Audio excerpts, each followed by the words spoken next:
ഒരിടവേളയ്ക്ക് ശേഷം വീണ്ടും ഗവർണർ SFI പോര്. കേരള സർവകലാശാലയിലെത്തിയ ഗവർണർ ആരിഫ് മുഹമ്മദ് ഖാനെതിരെ പ്രതിഷേധവുമായി SFI പ്രവർത്തകർ രംഗത്തെത്തി. സർവകലാശാല VC നിയമനത്തിൽ ഏകപക്ഷീയമായ നിലപാട് സ്വീകരിക്കുന്നുവെന്നാരോപിച്ചായിരുന്നു പ്രതിഷേധം. കടുത്ത അതിർത്തിയുമായി പുറത്തിറങ്ങിയ ഗവർണർ പ്രവർത്തകരോട് ക്ഷുഭിതനായി.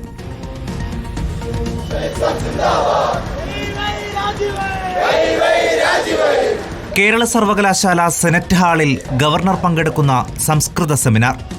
സർവകലാശാലയ്ക്കകത്തും പുറത്തും പ്രതിഷേധവുമായി SFI പ്രവർത്തകർ. VC നിയമനത്തിൽ ഗവർണറുടെ ഏകപക്ഷീയമായ നിലപാടും സർവകലാശാലകളിലെ കാവ്യവൽക്കരണവും ചൂണ്ടിക്കാട്ടിയായിരുന്നു പ്രതിഷേധം. പ്രവർത്തകർ ക്യാമ്പസിന്റെ ഗേറ്റ് മറികടക്കാൻ ശ്രമിച്ചതോടെ പ്രതിഷേധം സംഘർഷത്തിലേക്ക് കടന്നു. പ്രവർത്തകർക്ക് നേരെ പോലീസ് പലവട്ടം ജലപീരങ്കി പ്രയോഗിച്ചു.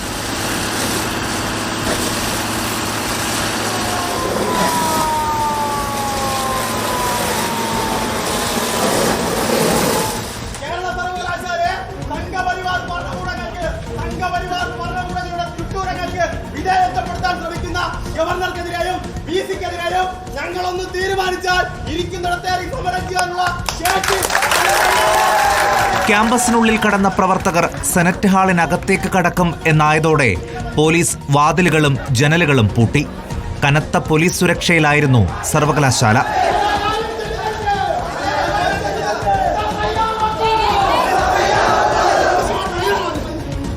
SFIയുടെ പ്രതിഷേധത്തിൽ കടുത്ത അതൃപ്തിയോടെയാണ് ഗവർണർ പ്രതികരിച്ചത്.